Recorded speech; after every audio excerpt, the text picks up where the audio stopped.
Welcome everyone, Dr. Thor here. Get ready for Christ consciousness. Well, in my continuing reporting on the horrible international pedophile networks and all of those who seem to be connected with it, and those survivors, those involved with it, and I'm not sure in the bigger picture what this means now, but the public needs to know this, and a lot of the public does know it, but nothing ever gets done. We're living in hell. This is about escaping, not changing. And it's really sad how the dysfunctioning, evil people that run this world and this Gnostic hell we're a bunch of crazy lunatic asylums, the open-air insane asylum that this reality is going on. So if you don't get that, well, that's the way it goes. And there are no political parties or anything else. You believe in comic book religions, you believe in political parties, you're just playing the game. You believe in race and nationality. I love my country. You are a dummy. So, this is the kind of statements you get from the morons of this reality. So to keep all these things going, we are citizens of the galaxy, by the way, or the universe. At the very least, we're citizens of planet Earth, and we're all connected, as we can see when things happen, from climate changes to crops that are needed to oils and resources that are going to get more and more precious. We are one community, which keeps being ripped apart by the super rich who use us as slaves. Complicated? Not really. Has it ever been different? Not really. So, but let's get back in that. Of course, my favorite subject, which I keep going up and down, left and right, sideways on, is Michael Aquino. Lieutenant Colonel Michael Aquino, his Temple of Set and other organizations. I'm reading a very interesting book on the Temple of Set right now, and I keep researching his life, looking for things. And of course, like with everybody, you keep going along merrily down the stream we go. And there's always inconsistencies. There's problems. And how do you prove left or right and how much energy you want to put into it? Well, as a bigger research situation, I am doing a book on Michael Aquino. I'm also putting together a book on Satanism in general, mostly modern Satanism. I think enough's been written on older Satanism stuff from this. What is really going on? And what are these? What is happening with these groups today, and what is out there is totally being overlooked. Now, one of these people that supposedly is a satanic survivor has his own website, has so many things going on there that it always is. And, it's difficult to criticize people, but, I have to look at their stories. I don't think anybody has any credibility. You think a general has credibility? Generals that haven't ever won a war? Generals that basically are on their knees to every other country out there that are afraid to fight? That lie for governments? Oh, come on. Politicians? Who are we supposed to believe? Ministers? Who have a notorious record of living in a comic book world, lie, cheat, or kind of the lowest level. Everybody's a human unless you've decided to move to the level above human. So it means you have all sorts of very serious problems that you'll never get over. And you're not going to get over any serious problems by believing in traditional nonsense. And that's exactly what it is. It keeps you rooted to the earth, and you'll never get out of here. You'll reincarnate forever and a day. So the whole idea is that this is how these things go. Now, the person whose book I'm going through here is David Shurter, a satanic ritual abuse survivor's story. The name of the book is Rabbit Hole. And you can get this as a Kindle book on Kindle, obviously. It's relatively inexpensive. I don't remember. I think it was under $5 or something. And you can read his story. I think it's important to read people's stories. So we get an idea. But, this is another remembering horrible things that happened to you, which really is a problem. It's trying to, decipher dreams. 90% of a dream is complete sewer trash. That 10% could be interesting. And can you differentiate the good from the bad? Very difficult to do. Yeah, dreams can be very potent, very prophet-based, where you can see the future. I've done this many times, but can't really control it, and oftentimes I block it. I'm not necessarily want to see the future, but I get images that don't equate until I go through it. I see myself sitting in an office and stuff. I've never been in that office. Then 5 or 10 years later, I see myself in that office. I recall the deja vu of it all. So, what are we supposed to make of these stories? And there's many of them. This suppressed memory syndrome is very fascinating. And I really have to go into a huge amount of study on this to figure out what the value of it. Now, I think what would be better if people were regressed hypnotically and see if we can find these things out instead of going through these psychological things. One of the problems with psychology and psychiatrists is they're very arrogant people. You know, I'm trying to remember what Shurter, the head of the Skeptic Society, has I don't know if it's a master's degree or a degree in psychology. And they get very arrogant because they see that anything that isn't based, they're like scientists and they're all wrong. They're like physicists. They learn something in school, and if you don't believe it, basically, physicists think you're just a dumb, uneducated hillbilly. Oh, go chew some more grass. I know, I learned this in school. Dummadamia has taught me everything. Now, the same thing happens with these psychiatrist students that think they know. And when you tell them stories, they go back in their little mental book and, oh, yeah, you fit right under the nut job. Nut job. You're a nut job. You're psychosis. You're a paranoid, schizophrenic monkey man. This is what they go back. And they go back and look in their books and they classify you. Check, check, check. Yeah, you fit all these things. You're crazy, my poor man. You should be in a rubber room. This is what, I think it's Michael Shurter says, that anybody who doesn't believe the common understanding doesn't have the mental capacity and basically is mentally ill. This is the problem with everybody in this day and age. Nobody agrees to disagree. People want to disagree with you, that you're crazy, you're nuts, and basically they either want to throw you in a rubber room, or if they could really get away with it, they would just kill you. This is the disagreements we have today. It is not seeking truth, it's seeking, I don't like you, die. So this is one of the problems we run into. Now, past life regressions are very interesting. Without going into a whole lecture on this, they've been able to prove past life regressions quite shockingly. People that have problems with certain conditions, they have bad vision, or maybe they have blindness or a weak arm. They've traced back to that, back in 1750, you were shot in your left arm. What? And when they realize this, a lot of times they don't have that problem. They also tend to have physical marks that they got at birth. There's a little scar on your left arm. Well, that's just a birthmark. It was a little kid, I rubbed it on a monkey head.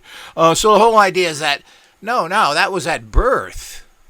Very fascinating. And there are thousands of stories like this. They've also traced people back of finding out the name, 1570, or let's go to places we can track a little better, 1800s. Well, I was Peter Manson. Where did I get that from? But living in Colorado or in Manchester, London. So the whole idea is that they went back and checked it, and they found this guy. And they found the guy, said, well, I was coal miner. I was doing it. And they have been able to trace it. Quite right. People have also been traced to other countries and speak that language. Some very shocking, irrefutable information. But, of course, this is all nonsense because Dummadamia has told me different. I learned in a bookie at this school I paid $200,000 to go to. Or I should say, you paid it. I didn't.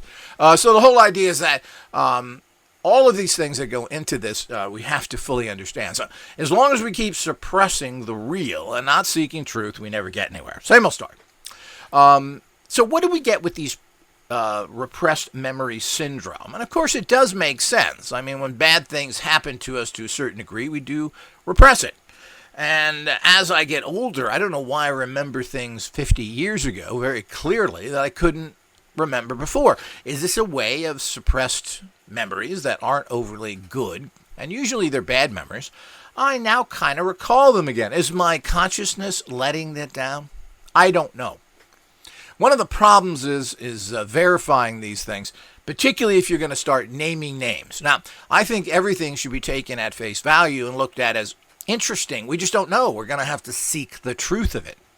I'm not going to give somebody credit to say you're 100% right, because when I investigate these things, they're wrong. Now, one problem with David Shurter and his rabbit hole book is the fact that he wants to name names, particularly of people who are in the news, which is convenient, and secondly, people that verify his story. So one of the people he's after, and one of the reasons I read this book, was, guess who? Lieutenant Colonel Michael Aquino. So he names him, and his story connected to him and what he's done there doesn't add up one iota. There's no connection there that can be proven whatsoever. You know, he's the red herring that keeps to be pointed at when we don't seem to come up with other names. Nobody points to names that it was this guy doing that and saying, and that we can then trace back to that person being real. They're using people that give them credibility for their story. And this guy's got a lot of problems. If you listen to his stories, it's on the highest level of horrific that you can get into. Yet it doesn't seem to bother him that his family did this, because he made sure he chummied up to them. And we'll get into that in a minute, which is a reason why this story goes from interesting to very questionable. Now, he's gone through a lot, and he has to deal with these things himself. He's going to psychiatrist. He's on Social Security disability because he's mentally ill. You know, I knew another guy like this who was called Stephen Gibbs, the time travel guy. Art Bell put him on 4 times.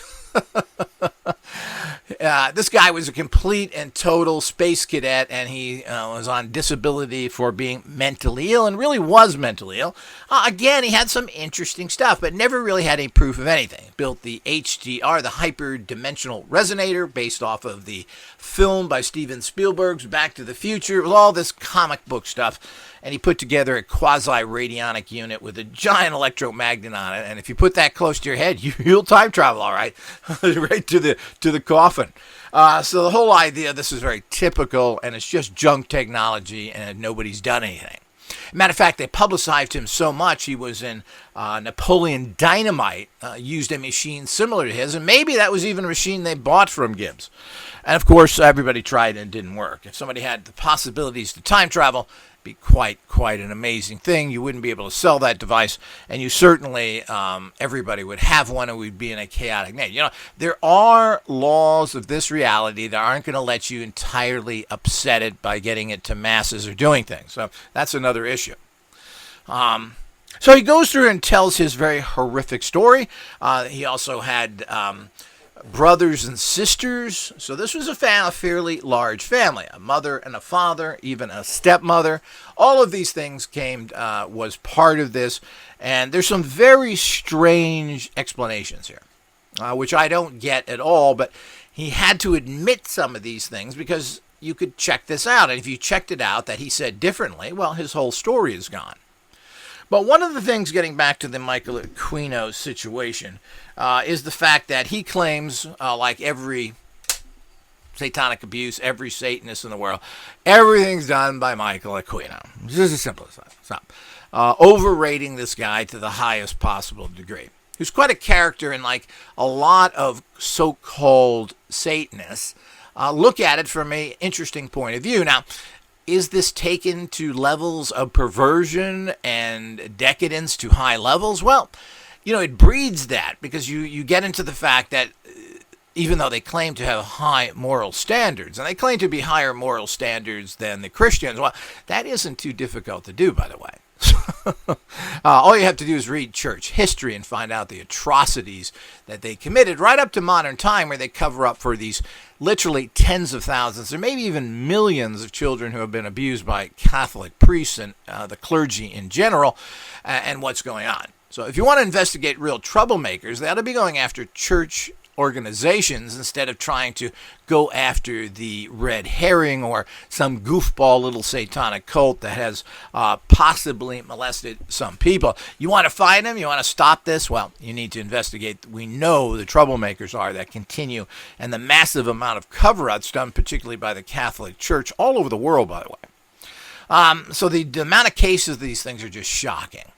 Because that's what you set up when you set up these kind of sexually deprived people for their entire lives. You're going to really twist them. Because if you don't have sexual fulfillment in a very personal manner, meaning physical, you get sicker and sicker mentally. That's the reality. And we'll talk about that in my upcoming course on sexuality, etc. But as we get involved in all these things, we have to look at it. Now, as he said, he claims that he was his parents and the rest of his family, his brothers and sisters. What is it, 3 sisters and 1 brother? I'm not sure. Don't hold me to any of that. I read so much, it's hard to keep the facts down. I'm not going to sit here and make notebooks out of every book I read. So it's a ballpark. I believe it's 3 sisters, him and his brother. I think it's an older brother. And they were all used all sold by the family for to pedophiles and used as satanic offerings in general. Constantly raped and molested. He claims his father murdered people, cut them up, that he was forced to eat things. I mean, you're getting onto a very high level here. Now, I don't doubt that these things happen to a degree. Now, he's also from Omaha, Nebraska, which apparently, shockingly, you would think the Midwest and all their great Christian values would be... you would never look there. If I was to say, where do you think the biggest problems were? Well, this was where the Franklin Savings pedophile ring was based out of in that con game that was gone there. Apparently, it's a very corrupt area with huge amounts of pedophilia and other things going on. And, small towns are ripe for this because they're basically little concentration camps. They have their Gestapo there, their local police departments, the other people that work with them, and everybody works together in a town. And if you're a person who doesn't do what they tell you to do, well, you run into problems. I had this happen when I moved from California with my family to Manchester, Connecticut, that cesspool of white scumbuckets who don't want to accept anybody, especially if you're from California. This was in the late 1960s, and of course the police worked at the local gas station as part of what they did, because nobody was paid back then. People forget how things really were in the 60s, because there wasn't much crime, and cops were notoriously low paid, and they were the worst of the worst. And the entire town was highly corrupt, and the criminals ran it. Does it change? Move ahead to 2022. Nothing's changed, except now the cop criminals are paid huge salaries and take more money because they can't get enough money. It's not good enough that they make more than the average Joe. But now, of course, they want hundreds of thousands in money, and, of course, they get their money from organized crime, which does their dirty work and they work with, and look the other way. Turn your back stuff. So the whole idea is that these are the type of things that we look at in this world. And there is a real serious problem with this kind of. So apparently Omaha, Nebraska, and the stories this comes up, including being a participant in murder. He claims his father murdered someone and he helped murder him by setting him on fire. And all this happened before the age of 10. At the age of 10, all of a sudden, Daddy found religion. Everything stopped. Before that, there was Hummel Park. It's amazing all these kind of names. You should get the connection to them. So the whole idea is that it all goes back to the root of evil, and it's not too hard to figure out what that is. So, but the whole idea is that as we move into these areas, so I mean, this is outrageous stuff, that children were cut up all the time at Hummel Park, at these little houses there. They were butchered, they were cut up into positions, their blood was drinking, they were fried and cooked like a hamburger. And of course, he saw all this and could hear the screams of the children. And of course, they had these massive, horrific torture chambers in these places. And then apparently the bodies were buried in Forest Lawn, which was close to that park. And of course, they also burnt the bodies at particularly chimneys there. So they had in these buildings there, which were basically meant to be open-air picnic areas, they also had huge fireplaces built into these buildings.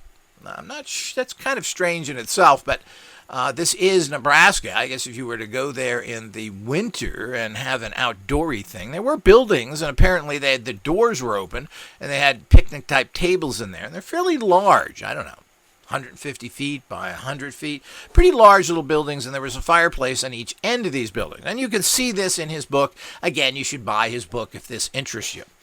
So why was that? But if you're in a cold place, I mean, people normally, particularly back in the 50s and 60s, I mean, people used to burn wood everywhere. They still burn wood across this country and the world quite actively because it's cheap. And a lot of trees they want to get rid of, if you can believe that. What do you do with these trees? There's too many of them. Let's burn them. And so the whole idea is that, so I don't know what that's about. But he claims that people were burned there and they used certain crematoriums and other places and they buried people in graves that were already had people in them, which is a good way to disguise something. I mean, but of course you could see if something was dug up. But so he's talking about huge amounts of this going on. He was used as this, sold as a sex slave that his parents made a lot of money off of him. His father was a person who was claims he had a lot of money and other things, but it really isn't true. The guy was a propane thing. Like Hank Hill. His daddy was Hank Hill. And he's a propane accessories. So he was selling these kind of things, which he drove a truck around. That's what Daddy did, and fairly made a good living off of that.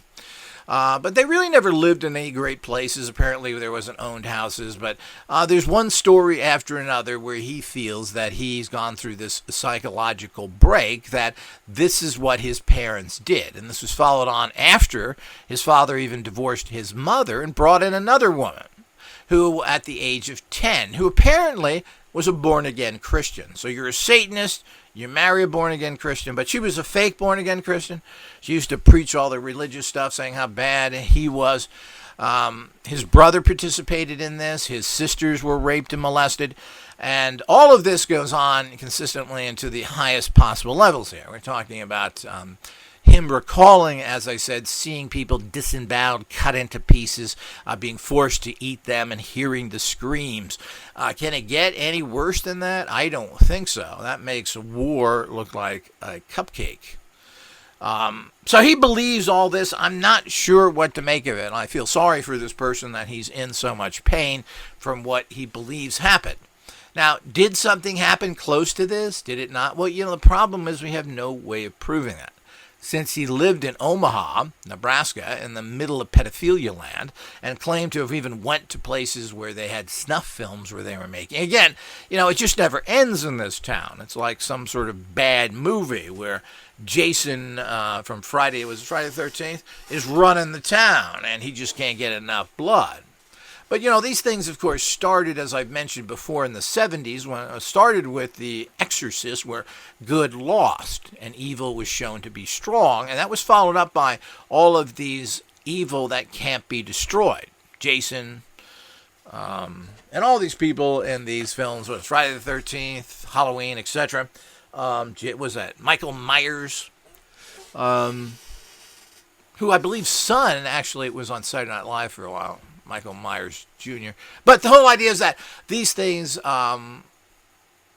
is what was out there as follows. So this creeping in of evil is strong and cannot be destroyed is a very bad thing to put on everybody. So, and this has been building for years. But he believes all this happened, and the gross and disgusting details and what he went through is there. But all of a sudden, at the age of 10, so I don't know if you remember what happened to you. I remember some things at 10. I remember where I lived. I remember some incidents. But I don't know how you can possibly get over this kind of trauma. But, people have been going through this kind of trauma as children for a long time. We're building this as happening in the Middle East, where children are seeing the destruction of their homes, their parents murdered, their mothers murdered. What kind of people are we breeding? What kind of mental stability we have when we have millions of murdered people in the Middle East for no reason whatsoever except corporate greed? This continues in war zones. At least when we look at Eastern Europe, there is a legitimate factor going on there with Russia and the Ukraine, with border disputes and actual war coming out. When you look at the Middle East, it's people invading countries who have no business being there. The entire Afghani population has been at war for hundreds and hundreds of years. And it's part of their entire society. And, of course, I guess that's why they grow heroin. And a large percent of the population are drug addicts. So the whole idea is, can you blame them? So the whole idea is that, not to mention the high amount of alcohol use by Muslims as well, which is certainly well known of there. It may be frowned upon, but it's there.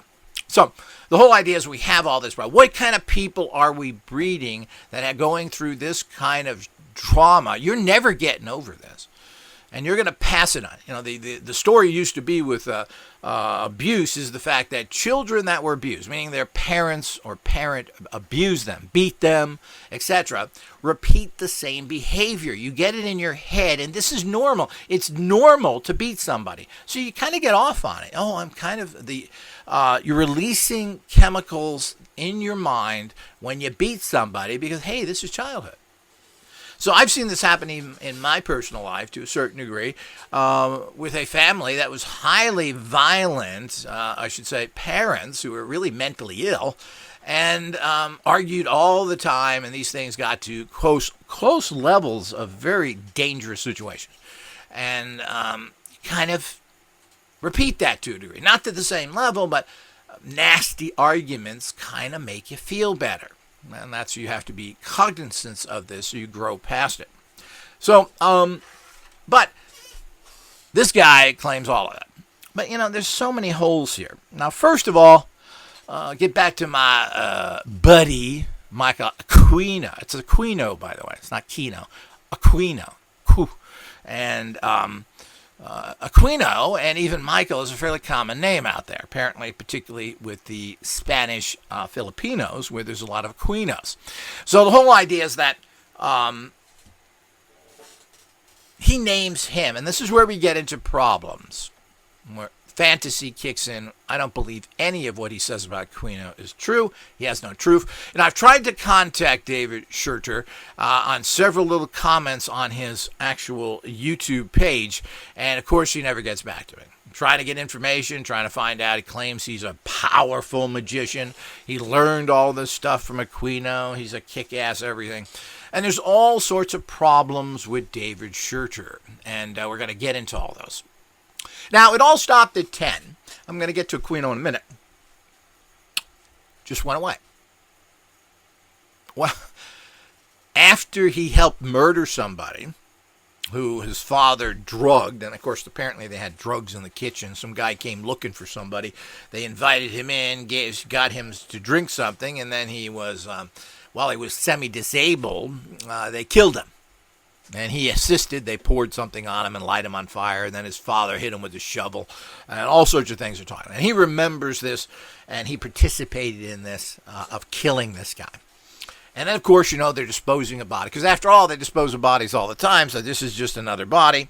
And I guess you do that on your truck in between bringing propane and propane products around to Omaha. So all of the things that go with that are pretty shocking.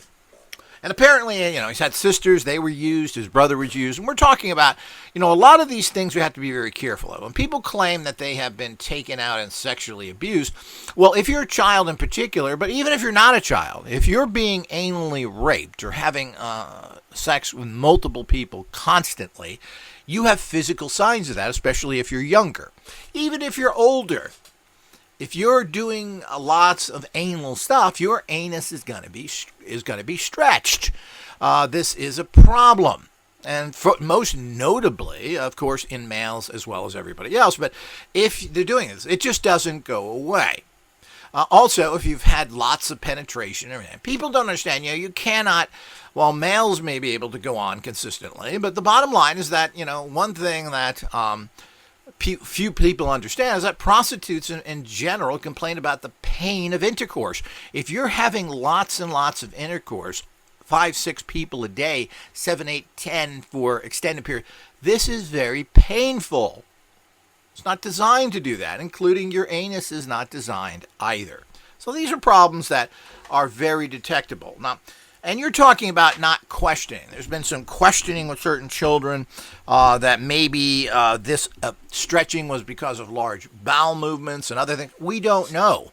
I would think if there's this horrendous actual anal penetration and it's done consistently, that there's going to be obvious signs of this. So that should be very noticeable to anybody, physicians, etc. And it shouldn't be maybe, maybe not. It either is or isn't. Of course, we can't trust anybody because did they know anything? What does a doctor know? Here's a prescription that pharmaceutical companies told me to write. So the whole idea is that this is the way those things go. So, I mean, if you went through this, you'd be in highly pain all the time. You'd be traumatized. You'd have problems with bowel movements. You would have all sorts of things going on that you just don't write off as anybody. As I said, older people who are prostitutes have this problem. You never talk. These are not talked about. People don't say this. But this is part of what professional sex workers and prostitutes have problems with if you have lots of contact, whether you're male or female. So here you are, the guy's at 10 years old, supposedly it's happening all the time. And, where's the beef, people? Where's the proof? I hear this all the time. This is not something you can do if you're doing anything penetrative that you can ignore. And there's going to be physical signs of it. So that's why I always have problems with these things. Where's the physical signs? This should be pretty graphic. Now, there's certainly other things you can do and so forth and so on, but we won't get into all those things. But that's what these people are claiming to happen to them. And so many other people have said they were sold to celebrities. I don't even know what that means. Sold to somebody. So, and of course, this use of children en masse by satanic cults or by these secret societies and so forth in terms of government agency, MK Ultra.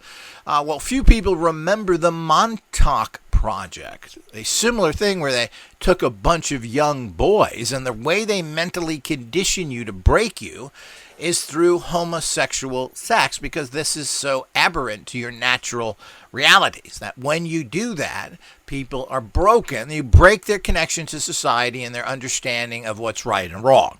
This is how it's done. This is a classic example. It's amazing how nobody talks about this now. It just shows you how poorly schooled everybody is. Nobody's talking about the Montauk Project and what they did at Montauk. This is, I believe it's on Staten Island somewhere. No, Long Island. I'm sorry. Long Island somewhere. There's Montauk Beach there, and there was a big facility there, and there was a lot of... I met a person who claimed that he was one of the Montauk boys and that his parents had sold him. And they used him. And, of course, the way they do it is through this kind of homosexual rape to condition these and make a whole class of psychotic people that they want to use militarily. So that's a whole other story. You can look that story up. So this is not unusual. Now, in Omaha, it tend to be just a basic criminal activity with a huge pedophile ring, which extended to law enforcement. There's lots of money in this. This has been backed up by other people who found this out in New York City. It's all over the world, by the way, and people want to blame certain areas, and of course, it's always California. California probably had less than others, but certainly it's there. It's always the California Hollywood pedophiles one. Nebraska's got the biggest case, and of course, New York City had thousands of children apparently in little clubs that police detective James Rothstein claims that he saw every night for months. So it certainly isn't one particular place, and it certainly isn't the United States. It's all over the world as things are covered up more. So these are very interesting situations. Now, this guy claims he was in all this. All of a sudden stopped at 10, and now, obviously, at 10 years old, you don't have much control over who you're living with and everything else. But it stopped then the major abuse, even though his stepmother, who came in the picture soon after that, was very abusive, born-again Christian, apparently involved with all of what Daddy was doing. But most of this had stopped. It gets to be very unclear here. During his childhood, which means prior to the age of 10 when everything stopped, and the timelines here are kind of murky and we don't know how long the contact was, he claimed that he was being conditioned to be the Antichrist and that he was taught amazing things and that he is super powerful. I heard that before. Certainly nothing in his life proves any of that stuff.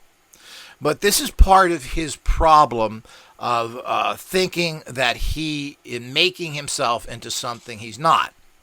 Now, he's also, the problem when you do that is that your regular story, if it has any credibility whatsoever of these satanic abuses, when you start imagining that you're going to be this powerful Antichrist, and he thinks he still is, and he was trained by Michael Aquino in occultism to do all this stuff because he was going to be the Antichrist. at pre-10? Well, where's all the training after that? And what about this stuff? Now, there is a military base near Omaha, which people think that this is, of course, where Michael Aquino could have got to that military base, I'm assuming from military transport, which I'm assuming is unregulated to a degree. I don't know if you can just jump on a plane in the military or not, and they don't record you, or how it goes. He's also a high-ranking officer. I don't know if they even, military is, if you're an officer, you could do much of what you want, I think. I'm not sure how all that goes. You have to be in the military to understand it. I don't know anybody in the military who's an officer, and I don't have military experience, so I don't know. But they're claiming that, of course, well, he went to that base, he could get there, it was easy. He's also a chaplain, so he can go anywhere he wants. Possibly. Certainly sounds very military to me. If you're an officer, you can do anything you want. So the whole idea, and of course there's no records of anybody. You jump on a plane, they don't put your name down, you're not listed there, so who knows? Or maybe they were supposed to be listed, but a fiver talks a lot, man. Hey, you didn't see me, did you? So everybody's dirty and can be bought off for pennies or threatened. So the whole idea is that that's the way life is all about.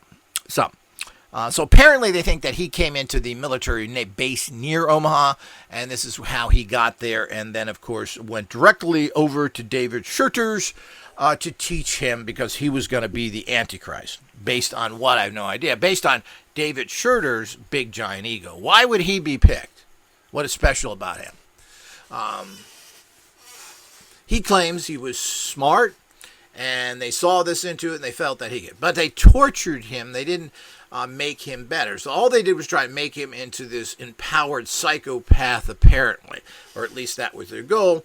And that Michael Aquino was teaching him occult magic.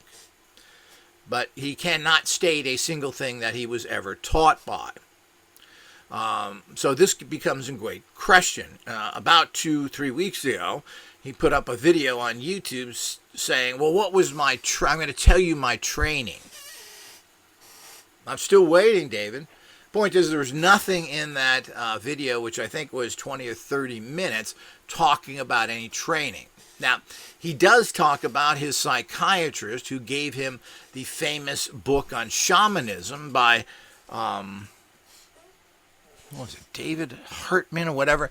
It's a classic book on shamanism that's been around for 30, 40 years. And he claims that a very enlightened psychiatrist would give a person like this a book on shamanism. And maybe, I think it was she felt that this could help him, move him away from his delusional belief in and psychotic understanding of Satanism, move him into something more practical, which is shamanism. From there, apparently, he connected with some shaman in the local area that taught him stuff. Now, you're talking about as an adult.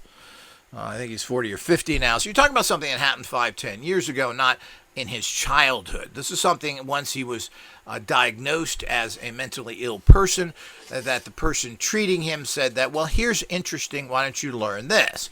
And I think it was a technique to move him away from evil magic into the practice of shamanism, which that book talks about proper ways. It is instructional to gain. It's not really a how-to book, but it's an excellent classic in the field on shamanism that is something that most everybody is. I've read the book. It's a good book many years ago, and it talks about shamanism. I don't know if that was, forget what tradition that was of shamanism. Now, Michael Aquino is not a shaman. He's never studied shamanism. None of his practices are based in shamanism. He also stated that things like, I learned remote viewing.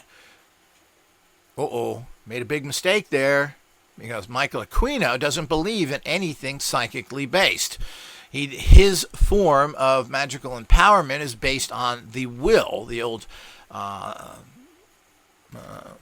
philosophy that he got from old school German teachings, where it's all about the will and all this kind of stuff. And this is what was where he drew from, since Aquino is so linked to Nazism and everything about it. So it's all about this nasty will. Had nothing to do with shamanism, which is a very unique area. And shamanism is internationally similar going to the underground, using plants, etc. But Michael Aquino has never, I don't know if he's ever even stated that in anything I've ever read or listened to. He never talks about shamanism. He talks about Satanism, which he transferred into ancient Egyptian ritual magic. His entire system in the Temple of Set is an exact copy of the Golden Dawn with some slight variations. It's identical to that. He basically believes that it all comes from your inner being, which is not what shamanism is about. Shamanism is, but ultimately that's what they believe. He also has stated that he thinks the actual Egyptian gods and Set are real in their own way, but not really, and they don't really pray to them. They see them as archetypes that are real energies out there. So he's a little bit confused there, and I've just found a really good new book on the Temple of Set by a person who spent time in there. Now, we talked about The New Satanist, which is a really good book. The next one that's out there is The Magicians by Jenny Graham Scott. Fantastic book. I highly recommend it, which really goes into what magical beliefs are in general, or at least how it's looked at from Dummadamia, and also what the Temple of Set actual practices are, which is fascinating, which is nothing more than the Golden Dawn. Really fantastic book, and I think everybody, both of those books, The New Satanist and The Magicians, are really required reading to understand the magical mind and what your average ritual magic people do, because that's all the golden. You got to remember, Satanists have no imagination. They'll never come up with anything new. It's all the old stuff that they copy. There's never anything. So you can always tell if someone is not advanced because they're doing old stuff that they copied. There's nothing new. There's no spin on it. There's nothing else. It just shows you how unevolved they are. But here we go again. So at below the age of 10 here, which what the hell could he understand at 10 and below, especially being traumatized by what he claims he went through. So the whole idea is he claims that he was taught by him. Yet I can't get any of the skills there. Now, he mentioned remote viewing. Michael Aquino doesn't believe in that. He's come out on many occasions stating that the entire Stargate programs were nothing but fraud. There is nothing coming out of the human consciousness because the electromagnetic energy that you as a biological entity produce is negligible. There's nothing there. So what he does is say, well, there is nothing there psychically, but spirits, that's another thing. So the whole idea, because if he goes by will, which is your internal energy, well, you run into problems again. But ultimately he invokes, meaning you bring a spirit into you to empower you or tell you what to do, or you evoke a spirit, which means you bring a spirit to you that you then command to do something else. That is ritual magic. Now you invoke positive energies, you evoke gray or negative entities because you don't want them in you. So the whole idea is that's the system that he teaches. I've never once seen him reference anything psychic based. As I said, he's written papers against this, saying how it's all just a big lie and everything has to be in the electromagnetic spectrum and psychic powers is not. Well, is evoking and invoking in the electromagnetic spectrum, Mr. Aquino? You got a meter you slap on that? No. So here we go again. And what's it? So it's unlikely that he would have taught him psychic practices. But he claims the stuff that he taught him enabled him, that he learned shamanism from some local person, and by reading that book, that combined with the teachings from Aquino made him able to go to high levels. High levels of what? So the whole idea is that there doesn't seem to be high levels of anything here.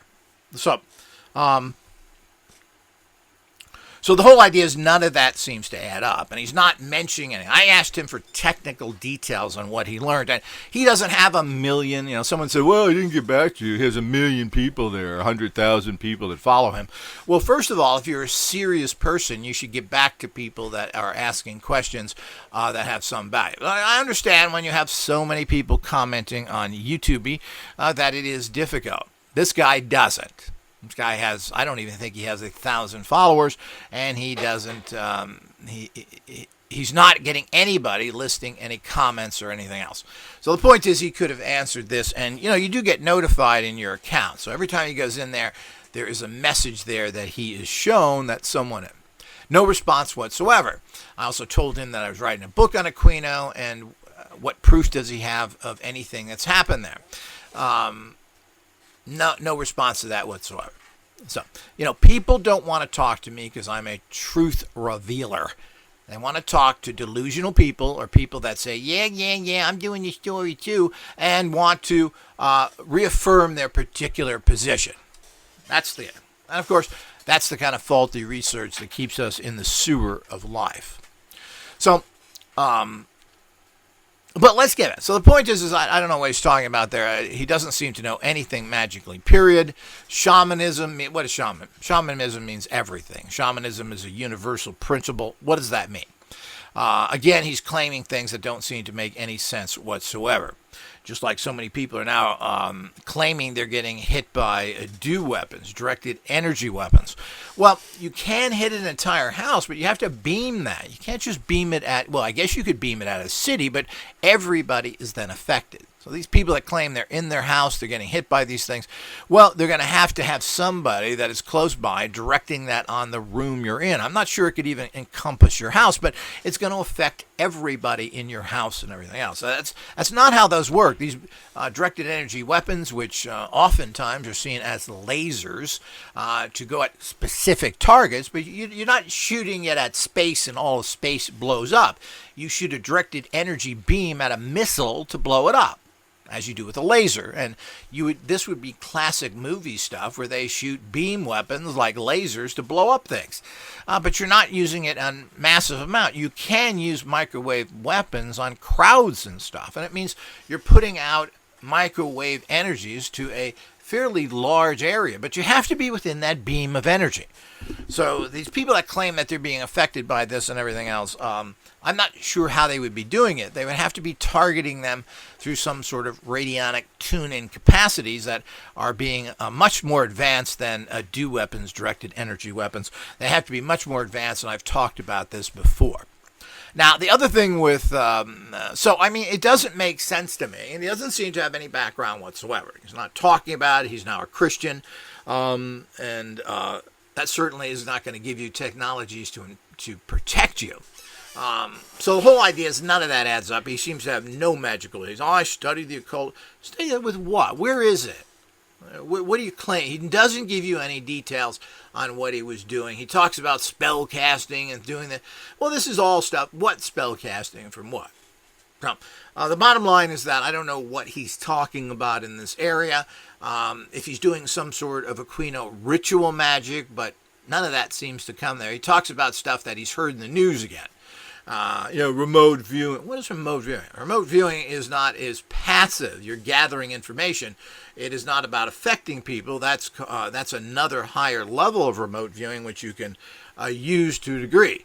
But you would have to be extremely good at it. And I don't think you can, while you're on psychoactive drugs or basically mentally unstable, that you can do any of these things properly. And then we get into several issues here that make things even more. I've caught him in many things that don't make much sense. One of the fact is, of course, he states this outwardly, and I hate to bring it up because people think there's negativity to it, but it isn't. But we have to understand the fact. Now, he has been involved in very negative sexual practices. He's an over-the-top homosexual who has admitted this, that he was, like a certain percentage of homosexuals, whether male or female, who are just constantly involved in this. He had a partner. He cheated on him all the time. He was out humping anything he could, involved in very great negativity, apparently came in contact with snuff films and everything else.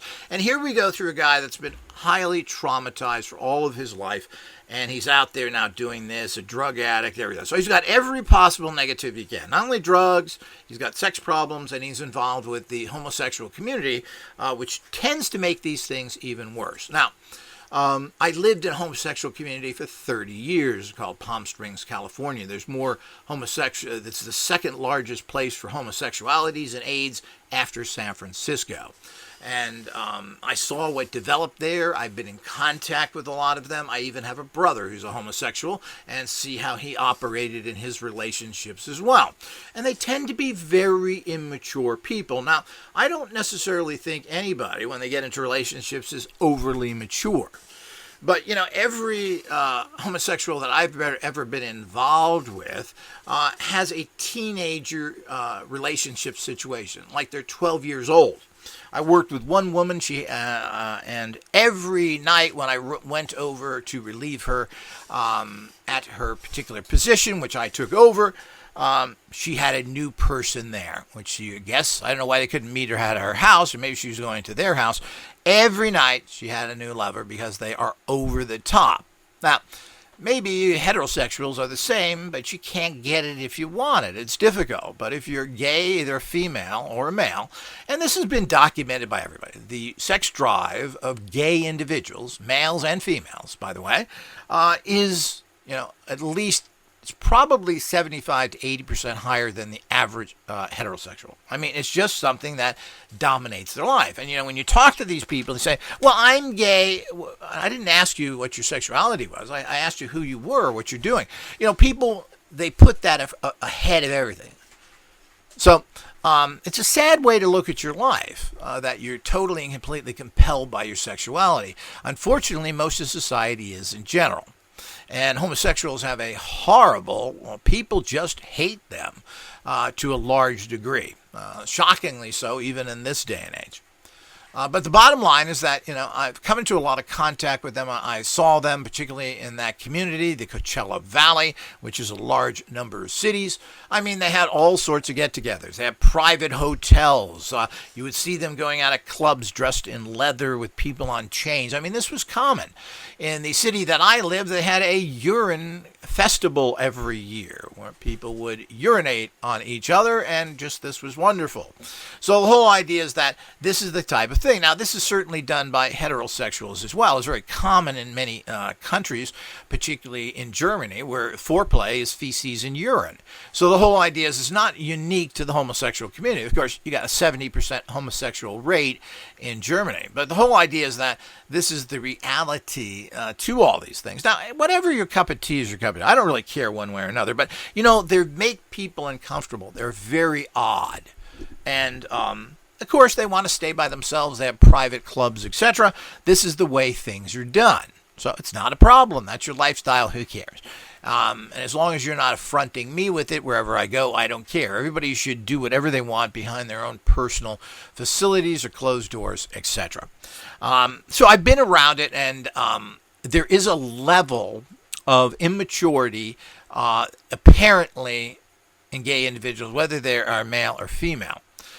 There also is a much higher level of corruption. Now, in the 60s and 70s, and probably even went into the 80s, if you were named as a homosexual, your career was over with. So homosexuals were blackmailed very easily. Now, in this day and age, that has stopped somewhat. But this was a fantastic security risk for many years, and something where people would constantly be blackmailed with, because there's so many people that are not heterosexual. They may be bi, they may be homosexual, or whatever goes on there. So it's a huge amount. I believe the population right now around the world is 70% gay to begin with. And all you have to do is know anybody that has 3 children, one of them is gay. So it's as simple as that. So even in my own family, 3 brothers, one of them is gay. Everybody you look at that, that's the way it goes. So the whole idea is that these things are a reality that happens. So there's an instability here. And he went over the top. He was constantly out there partying, having constant relationships, even though he had somebody at home as well. So he would cheat on this person all the time, shows a lack of morality and caring about this person, which he claimed he loved, at a time when it was even dangerous to have all this sexual contact with the amount of AIDS out there. So he was doing that. He was drugged all the time. He claims he went to clubs where they had snuff films. Oh, that's a great place to hang out. What is going on here? So the whole idea is that the kind of activities this person was going to, he said, well, that's because he's being traumatized. Well, quite frankly, I don't know how you possibly wouldn't be a mumbling idiot if you saw people murdered in sacrifices, and at a young age, 10 years old, he murdered somebody and watched his father murder as well, and his stepmother and everybody else, and his mother, who sold him and his brothers, and all of this. You wouldn't be a bumbling idiot? How did he get past all this period? Well, you could say, well, he acted out in all these other areas. Well, maybe he did, but certainly this is what he did. He also claims that when he went to high school, he didn't have any friends. People didn't like him. He's weird. But he says he claims from high school, and the 4 years he went to high school, that he starred in every single drama play that high school put on, commenting that, gee, I must have had talent because I starred in all of that. But, again, he's saying he didn't have friends. He didn't fit in school. Well, anybody who's been to high school knows that the drama people are kind of a clique of people. And if you're going to be in those plays, it means you have to spend a lot of time at school rehearsing with a whole bunch of other people. So it means you're going to probably have a lot of friends. You're going to be fairly well known, and there's going to be a clique there. Well, I'd like to have proof of that happened, because it doesn't add up to the fact that he was this weird, strange guy, but spent all this time learning his lines, performing at schools, going to the performances on the weekends, which are given, to do these plays. So it doesn't add up. I have a real problem with that. He's also stating how wonderful he is, how special he is because he was chosen to be the Antichrist, how special he was that he did all the plays. This really adds up to the fact that this guy is a big drama queen in the very classic sense of homosexualities that tend to over-dramatize. Does he classically fit in show tunes? Here we go again. And I don't care what you're into, but we're trying to figure out this person and where he comes from. When I look at anybody, I always like to find out what's their background. Are they religious? Are they a Mormon? Are they a Jew? Where are they coming from? Are they Republican? Are they a Democrat? Well, it kind of sees what kind of filter they're going through. So this guy was a drama queen. He was heavily abusive in his sexuality. It wasn't someone who was just out there doing his thing. This is a guy who partied all the time, got wasted all the time, and did very destructive attitudes. Well, because as I said, you could say again because of what he went through. But he is the greatest everything. I learned everything from the master, Michael Aquino. Well, I don't know if Michael Aquino was a master of anything. He certainly was an interesting guy. His magical system is a carbon copy of the Golden Dawn book. Nothing new there, nothing special. And what they did as rituals and everything else apparently seemed to be very common Golden Dawn. And this new book, The Magicians by Jenny Scott, lays out exactly what all their practices were, and nothing there was done strange, odd, or anything else. This was a typical ritual magic order based on the Golden Dawn, right down to almost everything, and ran very militaristically and had certain guidelines, things you had to meet, etc. Very Boy Scouty, let's get the badge, let's move on, which Aquino was all about. So what did this guy learn? Well, he's not sharing anything. And why isn't he sharing? He also doesn't seem to know the character of Michael Aquino. He also claimed that he went to his house in San Francisco, which I kind of doubt, with somebody else, banged on his door to try and meet him. And stated that I'm so powerful that Michael Aquino was afraid of me. Well, I'm sure it was an upset that you have two guys at your door who are known people that want to kill you would. But apparently the police weren't called, which I find strange, that you are being harassed, etc. So, but maybe not. Maybe Aquino doesn't want to bring in police that he's already had problems with. But I doubt that story. And I don't think that Aquino was fearful in the aspect that he thinks. This is a professional military man. This is a guy who's been in numerous battle situations in Vietnam, many firefights, so he claims. I would assume he's well armed, and I don't think he's afraid of some, quote, mental case and a buddy of his outside of his front door. But, you want to be careful. Maybe somebody's got a gun. Maybe they're going to kick your door in. Maybe you're going to have problems. So the whole idea is I'm sure he was watching them. He saw them on his camera he has out front, Aquino, and was sizing up the situation. Now, what would have happened there, we don't know. Now, Aquino was never convicted of any crime. He can legally own weapons. The guy's a military man, for Christ's sake. I don't know what he was doing at that land. Of course, he was under suspicion of things. Maybe he didn't want to keep destructive weapons at home. But, I knew a lot of military people, and they had hand grenades, and they had C4.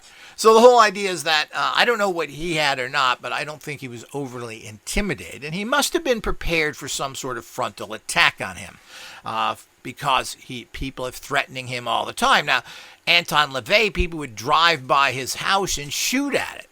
Now, I don't know if you can do that at Aquino's house, but there may have been people that shoot at his house as well. Apparently, he's in a very wealthy section of San Francisco near Fisherman's Wharf. So I'm not sure how many people were shooting at houses there, but this happened to Anton LaVey all the time in San Francisco.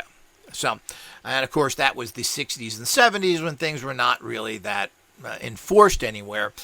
So I don't know what was happening there or not, but I'm certainly sure that he was prepared for physical attacks on him and his family. And apparently, there were many people living there. There's 2 to 3 children that may have been there, which apparently were Lilith's. Apparently, Lilith's brother was there, and maybe even Aquino's mother was there, depending on how late or what time that people showed up there, the date. What date this guy showed up there. So I don't know what that was all about, but if that is real or not. But of course, he was scared to death of this guy. I frankly doubt that. So, but security is a problem. I put a giant fence around my house in Palm Springs so people couldn't walk up to my front door. And I always had many weapons of highly destructive nature within easy grasp. So if people stay away from your house by using fences that go around your property, you generally don't have problems, and they're well aware that if you step onto that property, you're probably not going to step off again, at least not the way you're coming there. So I think everybody has to face this as an occultist, and I certainly was prepared for it as well. So I'm sure that was it. So I don't think Aquino was nuts. He was aware that this nut job was there who's been accusing him of things. But that's the only way. He went to his house. He didn't call him on the phone. He didn't talk to him. He didn't anything else. He's been saying all this stuff about Aquino, saying how powerful he is because he was taught by Aquino and everything that was going on. So, I mean, it's the same old story with him. Everything revolves around him. He's the big, guy that's doing everything. He's involved in everything. I have real problems with this. It just doesn't add up. There has to be lots of other people. And people like to use his name because it verifies your story. Oh, yeah, remember that guy's on television with Geraldo Rivera? Remember that guy who looked like Eddie Munster? Yeah, that was the guy. And I could identify him because he looks like Eddie Munster. How can you not? So, and that's one of the problems with the Queen. I was dressing like that. But he was big into dress up. You dress up as a military person, you dress up for these other things. He was a big fantasist in many things that Aquino does. And he got off on that. So he enjoyed that. So he wanted to look like the Dark Shadows guy, and that's what he looks like. He was totally captivated by Dark Shadows, that soap opera TV show, I think it was the 60s, did it go into the 70s? And this was his big thing. He was totally taken by that when he saw it in reruns, and then decided to comb his hair and everything else and look like that. And always wore around, even the military base, he wore these black, actually priesty type looking things. And, of course, a medal of... I don't know, the Satanic thing, which is a pentagram with something in it. I mean, another copied thing, very typical. And some people, and now he's trying to take credit for that, Aquino, I believe, but that he invented that, which was actually Anton LaVey did that. But it doesn't matter. It doesn't matter how you copy and change a little. It's still copy. But very interesting to look at that. Now, what are the other issues here? So this guy, I think, is a big drama queen. He's trying to be special in life. There's no proof that anything ever happened to him or that he's been connected with much of anything. He's did a lot of research. He's trying to connect himself being in Omaha, that all this was going on. Well, maybe it was. The other problem is that after 10 years old and so forth is that later in life, he welcomed his mother and father back into his life. What? Now, I've had some serious problems with my parents. The only thing I want to welcome my father with is a .45 placed quite nicely in a nice spot. And the only reason this person's even alive today is for complicated situations. But the point is, if someone murdered people, forced me to kill others, I witnessed them butchering people, drinking their blood and eating flesh. Oh, and what is his answer to this? He's my daddy. You got to have a daddy. You got to have a mommy. So after the horrific trauma that was done to him and his entire brothers and sisters, he has a relationship. And the answer that his daddy gave when they started to talk about some of these, I tried to be the best daddy I could be. That was the answer to everything. And his response to that was nothing. Is being a good daddy butchering people, murdering them? We went through all this. You sold me to other people to be molested as well as all the other. I tried to be the best daddy I could. And, he's totally accepting it. So he takes care of his father for a long time. He took care of his mother, who was involved in a lot of these things as well, until the day she died. I need a mommy. Well, he hates his stepmother, which, of course, makes that convenient. Of course, the Christian stepmother. But that's okay. All of this stuff. Now, while he was living, or his father came back and he was having a relationship with it, one of his, because apparently they never breached this question of that, Daddy, you killed people, you butchered them, you had this whole thing going on at Hummel Park.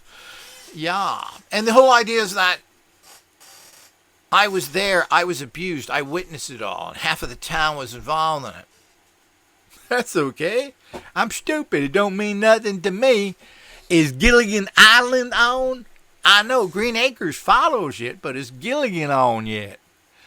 This is the kind of stuff that is incomprehensible, that you could have a relationship with, sit next to, look in the face, when going through this kind of traumatic situation. So, how could you possibly do that? I need a daddy. You don't need a daddy. You need civility in your life. You need to be around good people, not around hideous murderers, torturers, and pedophiles. What kind of craziness is that kind of talk? And let's put the cherry on the top of the ice cream, as they say in this day and age. His sister, at this time, came out and started talking about, which apparently he didn't talk, meaning all the abuse, all the things was coming on. Who moved out of the house, basically, but she confronted him finally.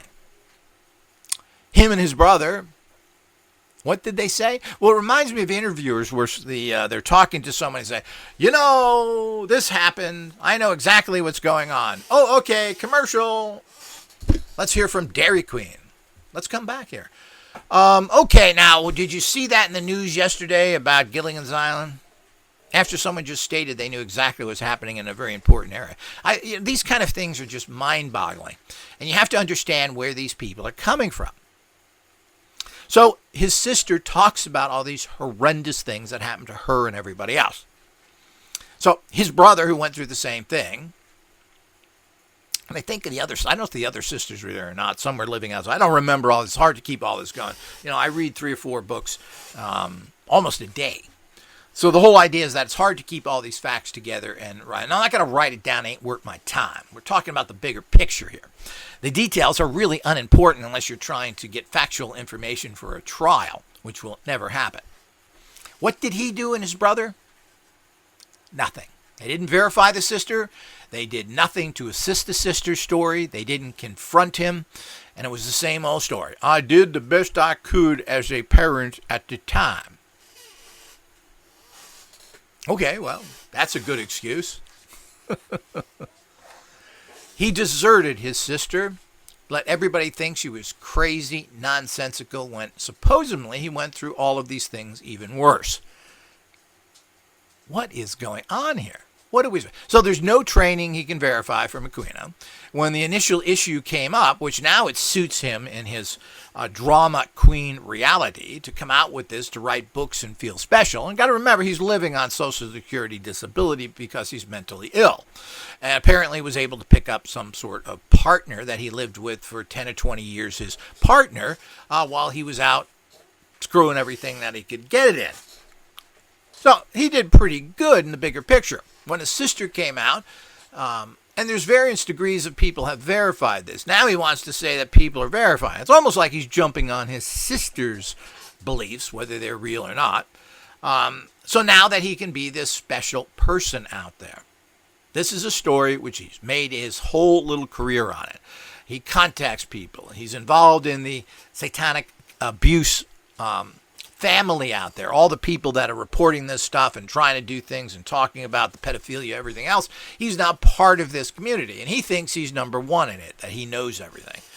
But, the fact that he witnessed and was involved in, to a certain degree, snuff films and other things, all of this is meaningless. But this is what he was doing on fact of being in a very terrible, promiscuous situation at a very dangerous time.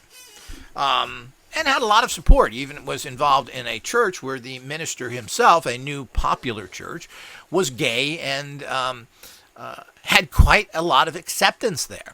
He actually, I think he got married in that church and was with this other person that he did nothing but abuse by cheating on them and running around every second he could. And, of course, that person was helping support him. And, of course, he was getting money from disability. I think he's still on that. So there's absolutely nothing here that is verifiable, and that's the problem with these cases, and they're really traumatic. It's just like date rape cases and everything else out there.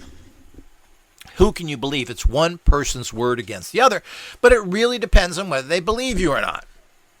So people come up with evidence, they show things, the Johnny Depp situation, and there seems to be a lot of potentially credible evidence. I didn't follow it that close, but certainly there seems to be abuse on both sides.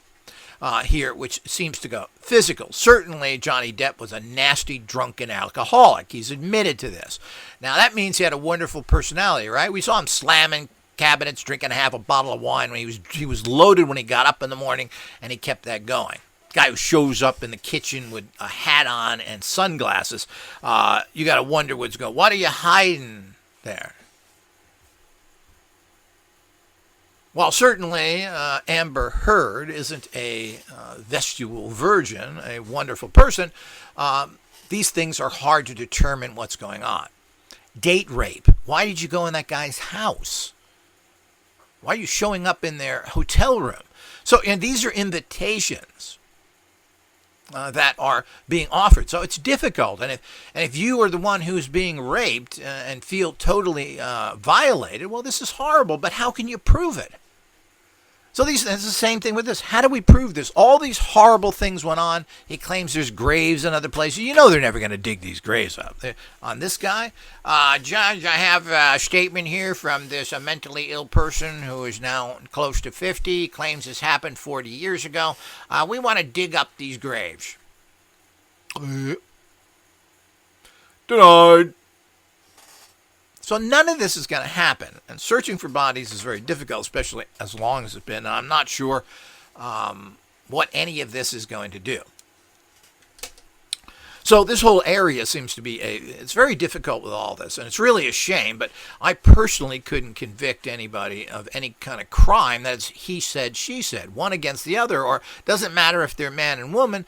It's one person's word against the other. So who do you believe? So Amber Heard claims that she also was sexually abused by him. And I don't know what that means. Can you abuse your wife? I guess. I don't believe in that personally. People who claim they are raped while they're sleeping naked next to you. You have sex with them and they're raped because they didn't stand up and scream, "Take me, baby." What is that crap? This happened to Julia Assange. That's what the Swedes, we're so corrupt. Yes, we're gonna put you in jail for rape, which is apparently difficult in Sweden. So all of these people, what do you do with these things? The reason I bring all these things up is because it's very difficult. Now, and of course, there's other people who are facing all sorts of things just by other people saying it. Ron Jeremy, the famous porn guy, has been accused from numerous women that he kind of forced himself on them in restrooms and stuff. Restrooms and stuff? In clubs? So you went with Ron Jeremy in a club where everybody's kind of drunk into the restroom for what? talk about the stock market? Well, I've got a tip for you, Ron. Microsoft's going up 20 points. Let's go in the restroom and talk about it. Well, what is going on here?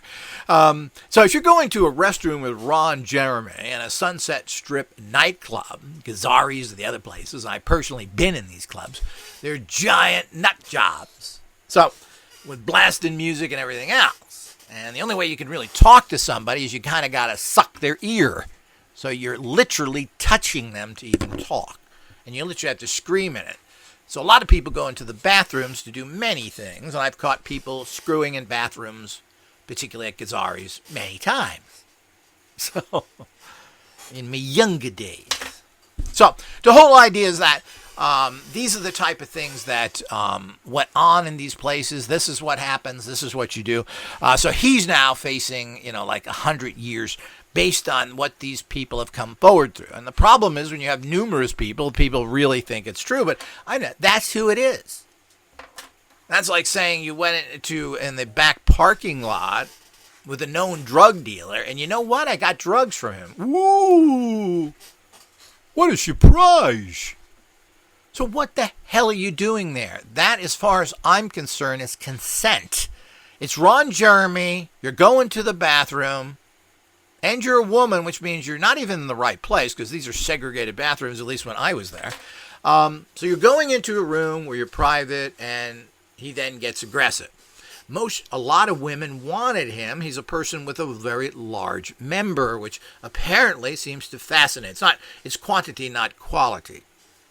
So this fat little toad was perfectly fine to have sex with. And most women were looking for that. And it's a little fun excitement. I guess if you're that promiscuous, well, why not? It's like a porn girl. Wouldn't you want to say you've been with them?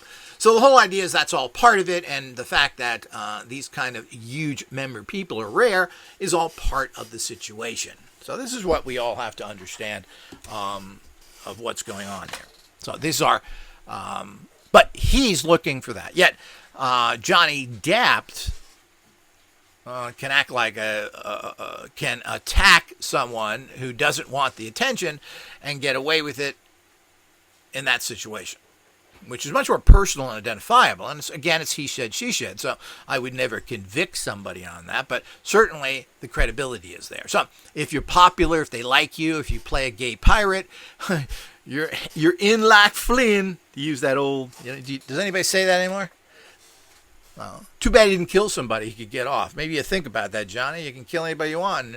I'm a gay pirate. Yes, isn't that wonderful? I'm innocent. Yes, Johnny Depp, he's innocent. And the kind of attack on that whole situation just shows you the vicious crap that it is. Certainly, what's going on there, I really don't know what the truth is. But this is a trial that was defamation. But the bottom line is really hinging on the fact that defamation is when you say something untrue. The fact is there was enough physical evidence there to put into great question who is right here. And frankly, I wouldn't ruled in any of them favors. That would have been a hung jury if I was there, which is why I've been thrown off of juries. But the whole idea is that that's the way things go. So getting back to our friend Shurter, as I said, I'm very sympathetic. I'm not sure what's happened to this guy. I don't know what's going on. He's went through some major traumas. So it's not like, but your story is inconsistent. Your buddies, your father, who you murdered with and who tortured you and your sisters, this isn't beating you a little. This isn't putting you in the hospital, even terrorizing you. And most people run away from their parents and never see them again when that happens. And it's very common. Here's a guy that you assisted in murdering who sexually molested you and had others do it, literally hundreds as a child, and it's perfectly fine. I need a daddy. You don't need a daddy, David. You need decent people to be around, and that's not who you should be hanging around having a relationship with. And then when your siblings come out and try and verify your story, which wasn't convenient enough for you at the time, you diss them. That's satanic. That's very evil. Not backing up someone like that is the lowest level. So I don't buy that drama queen. I don't buy that you were in all the high school plays. That's in all the high school plays, and didn't have a huge friend, because that's a whole clique within high school. Those are things where you meet lots of people, where you have huge amounts of interaction with all the practice you have to go to. You have to learn your lines. And generally, plays involve 15, 20 people. There's another 15 or 20 people who do stage tech. There's all sorts of tech stuff you have to do with all this stuff as well. So I don't believe any of that stuff to any great degree, and it's something that we should all be well aware of what's going on. So this is a very hard stretch. When you come and talk about it, and you have given us some fairly pathetic details on shamanism, of course, that has absolutely nothing to do with Michael Aquino, and you admit that. You learned shamanism from a book and from some other person that was there who taught you some shamanic things. And you go into some details there. When it comes to anything that Michael Aquino has taught you, there's absolutely nothing you have to say about it, and there's no proof about it. So if you want to get some credibility and you want people to believe your stories, it's the same old story. I know magic. I know ritual magic. I've studied it for 50 years. I know it like the back of my hand. And the point is, this guy knows nothing. So he was taught none of that stuff, or satanic magic, or anything else from what I can see. I don't know what he learned with shamanism, but he doesn't have the mental capacity to function doing these types of rituals, good, bad, or indifferent. So it's a bunch of statements. You're not powerful. All the stuff that goes on there is nonsense. He also doesn't seem to know anything about Aquino or his health condition. He doesn't believe that Aquino is dead. Now, Aquino's been saying that he's extremely sick since 2015. So the point is that 7 years ago, and to this day, he doesn't get it. He thinks why would Aquino hide out? He hasn't hid out for many, many years. Why would he all of a sudden do it? If he's the big bad guy that's so protected as this guy claims he is, he wouldn't have to hide out. So I don't know what that's going on. They're certainly not searching for these people. Law enforcement, unlaw enforcement, has come out and said Satanism is not anything that's real. Nobody believes this. Geraldo Rivera came out and apologized for those shows, saying it was just pandering to the public. Of course, soon after all this stuff, it's interesting that Geraldo Rivera got wealthy all of a sudden. I'm not sure what the timeline there is, but it is interesting. Who was basically a nobody. So the whole idea is, as we move into all these things, we have to take this into consideration. So a lot of the story here doesn't cut it. And of course, these are secret operations. They deal with horrendous things, and lots of people who are connected to these cases apparently seem to die. They are kept very, very quiet. This is stuff you can't get out there. Big shots are involved in all this stuff. Yes, this is all true. We saw this with the Epstein case, where they murdered him in prison, which is quite common. They murdered Mackey. Was it McAfee or whatever his name is, the computer guy? Well, he hung himself in Spain. Oh, and did you get that? Spain? Because they're all connected together. It doesn't matter where you go in the world. It's the same people that run all those, particularly the police departments, which are connected internationally together. They're all one company. So all of that is very fascinating. Now, I think these things have to be looked at. And I'm still trying to figure out what the role of Aquino is. This new book just again gives him a sanctified. Now, supposedly, Jenny Graham Scott, was threatened by them for talking about it. There's certainly nothing negative in her book about him or anything else. Interesting, the New Satanist, which I think is done deliberately, there was no negativity talked about Aquino. Aquino's notorious for suing you. If you printed that book and you had a negativity, and probably there may have been something in the New Satanist, but it was published by Warner, and you can better believe their attorneys looked at that carefully, so there was nothing there that said anything negative about him. Basically, it's positive. He told this woman, Linda Blood, that, look, baby, we'll party, but don't get in way of my relationship with Lilith or the temple. She knew it from day one, and of course, apparently was not happy with that kind of relationship. You know, like so many people that have adulterous affairs with married people, they all think they're going to leave them because they're so perfect. They have something that other female doesn't. The last time I checked, pretty much all females are the same thing. So the whole idea is that this is the reality of it. This new book by Jenny Graham Scott, which outlines the organization, which apparently he didn't like that information. I don't know why he wouldn't like it.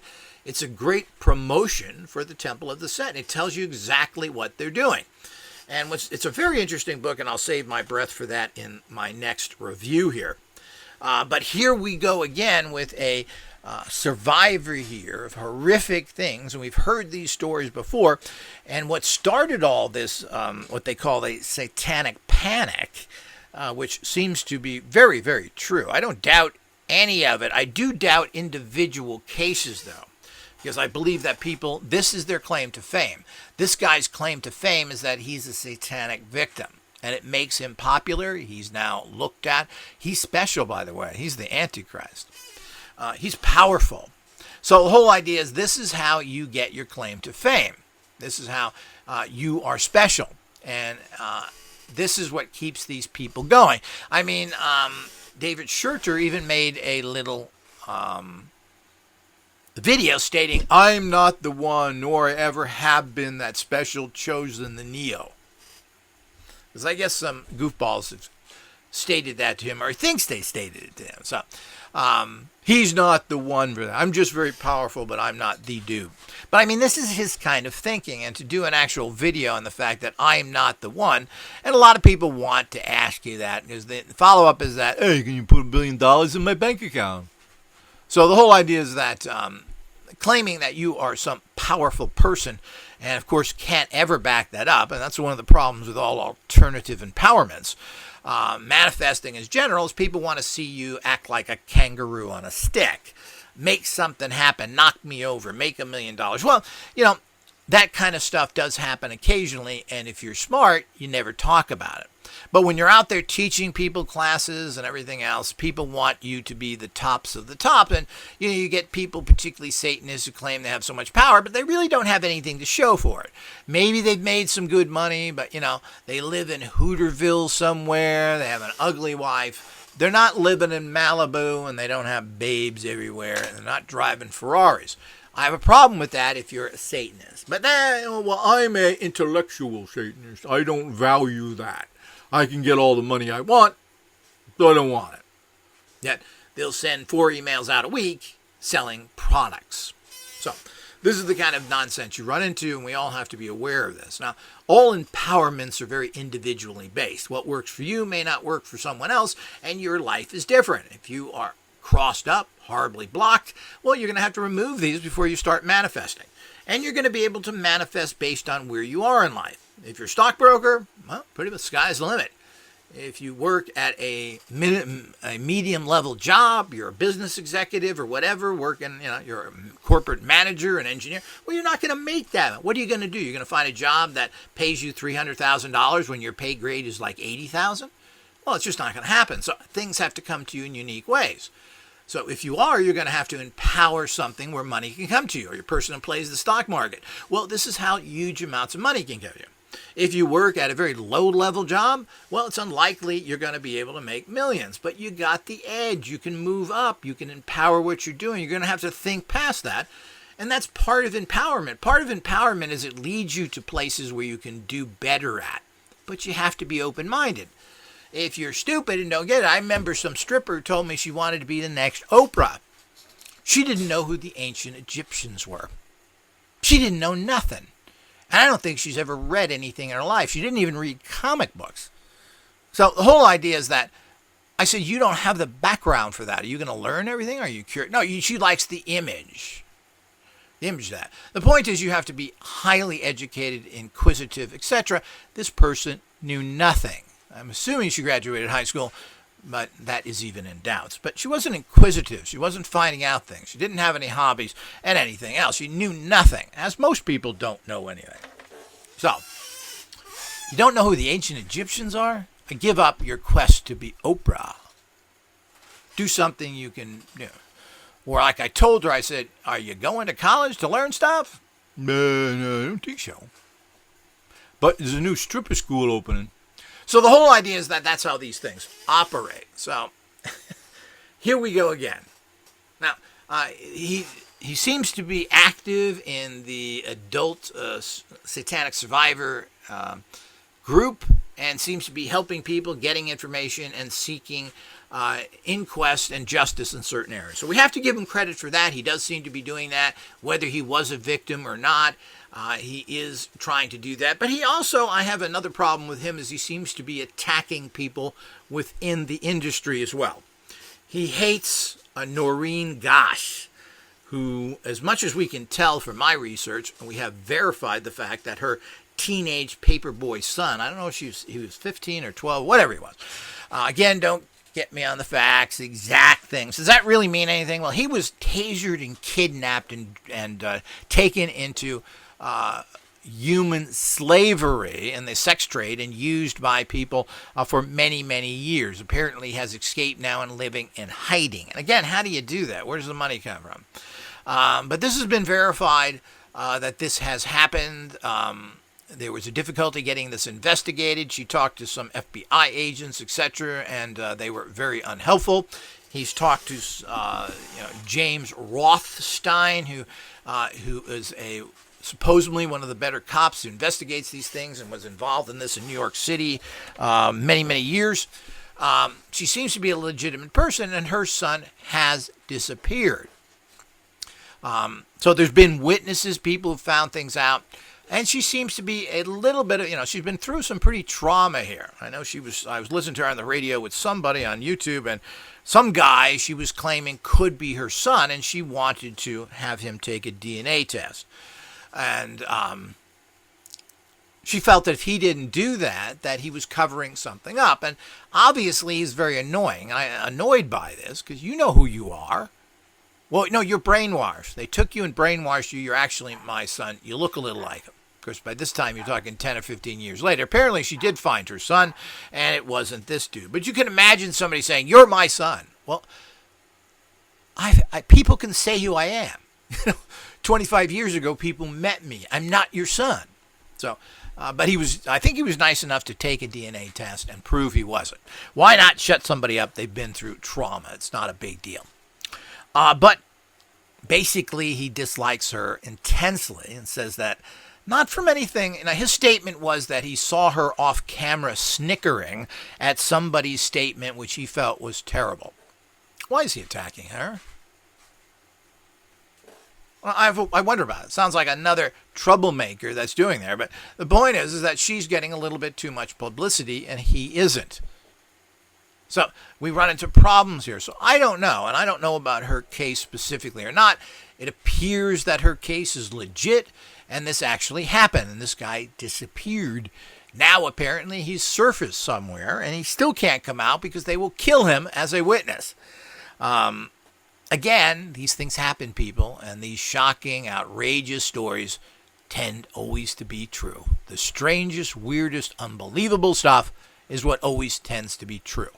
Now, I don't know what happened here. I have no idea, but I certainly wouldn't be hobnobbing with my stepmother, my mother, and my father, who abused me to the point of the highest possible level, who murdered people in my presence and got me involved in it, who sent me to be sexually abused for years and years as a child. I don't know how you would survive any of this, and I certainly wouldn't be hobnobbing with these kind of people. And I certainly would be backing family that said these things happened. And of course, now he's doing it later. But it was no of consequence after somebody else came out that should have been backed as sister. This don't make any sense. This seems to be a great drama. A drama queen who is talking a lot of stuff, saying how special he is, and doesn't add up to anything. And as usual, how do we know? Is there any proof that Michael Aquino was involved in this? Now, he claims he was personally trained by him. Where, when? Do we have dates? Can we figure this out? Do you spend times? What were you trained? Where did he come from? These things are kind of important because we need to find out if there's dates that he was there for a week. Well, is that somehow can be tracked? Can we find out in the military if he supposedly went there? Well, these things are difficult, but the more information you have, the more you can finally catch someone. Doesn't make any sense. I don't think that Aquino is going to be bothered with this, nor implicate himself with a bunch of children who've been. There's also statements that, of course, by Noreen Gosh, she claims that Michael Aquino took, I don't know if it's her son or somebody else, and brought them to Germany. So, again, we have to understand these are important facts. Now, we're assuming he brought him to Germany, not on United Airlines, and sat next to this kid and had pizza with him, or whatever they have at airlines, and drank with him. We're assuming he took a military transport there, which would be important to find out if we have records of that. Were there even any flights? Now, we don't have to track that he's on here. Maybe the name isn't there. But was there a flight from Omaha that went to Germany? Well, this would be interesting and at least coincidental at the very least. To track him. Now, what was happening over there, what they were doing, this MK Ultra stuff, and that he was part of. Well, I'm not sure that that is so provable, whatever's going on there. So that's what sources, not Noreen Gosh, but people have told her this. She also has stated on many occasions that the person that was doing the stuff or controlling the kidnapping of her son was a person they called Colonel. Now, certainly that makes things interesting, but I would also have to wonder if he'd be that stupid to be called that, because generally I never see any reference to him being called Colonel. He uses magical names, Setian-type names, Satanic type names, and Colonel isn't exactly unheard of as a name. It's very common in the South. Ever heard of Colonel Parker? Well, that was the agent for Elvis Presley. So we already have somebody who's extremely well known with the name Colonel there. And there's a lot of people who are called Colonel. So that's not exactly great proof. It is interesting and something to add to the list to check out. But I also find it difficult that he would be that identifiable. So, he's the red herring. You want to prove your case? Well, I'll tell you right now, it's that Colonel guy. That's right. We've all seen him on TV. Geraldo put him on there. We saw him on all the other shows. I believe he was on Oprah, too. Oprah had him on there. We all know him. We've all seen him. He's pretty identifiable. It's that Colonel guy. And I even got his name. So the bottom line is that this is the kind of stuff you run into. And, of course, that makes you sound, it's kind of, they pointed out the guy. How can you lie about that? I mean, that proves his case, doesn't it? Oh, no, it doesn't. That's just common knowledge. And you got to remember when the Satanic Panic, as they like to call it, this is when everybody watched TV. There was no internet. There wasn't anything else. Everybody watched these shows. People talked about them. This is what you did. You didn't go home and go on the net. You went home and went on TV. And everybody knew about this. These were big cases. We have all sorts of problems here that we have to look at carefully here and understand. So that is far from proof. It is interesting. Again, you want to note that. Was he that stupid? Well, people get arrogant. The bottom line is that Michael Aquino has had a sterling military record. And if you're one of those people who like the military, this is a guy who fought for his country, literally. He was in combat. He tries in his attitudes to not get into physical combat. He wants to do something about that. His whole rap is so pure, so Boy Scout, that it is really revolting, and I think he loses credibility. But I've heard this from so many military guys. How can we not have wars is what you hear from them. And I think it's a little ridiculous, and I don't want to hear from them. I don't want to hear spiritual things from military officers. I don't want to hear are they going to prevent war. That's not your job. Your job is to win wars. And you have a serious problem doing that. So the whole idea is do what you're supposed to do and not what you think is going to do it. But they apparently don't want to get into combat because they know they can't win. This has been proven in 200 years of the American military. So the whole idea is that that's the reality of what's going on. But we do have to understand all that out there. Oops, microphone. Of what's going on and what are these people pushing out there? What is this about? And I've taken a lot of time with this because I do think it's very interesting and a very important case, and I want to give this guy his due. It's unlikely he will contact me. Nobody wants to talk to me directly because I'm just too damn smart. I'm honest. they're not going to get rubber stamped and say it's all fine like so many other interviewers do. But the bottom line is that, we're looking for truth here, and living in a fantasy, living in what you think is real, which may not be real, is not going to solve any problems. We have to find the truth, and we have to find who is doing these things, and they have to be brought to justice. It's as simple as that. We can't blame everybody because we don't like them. As simple as that. This has been done for thousands of years. We don't like these people. We don't like that people. This cannot be the way that we solve things because you're going to go out and lynch somebody.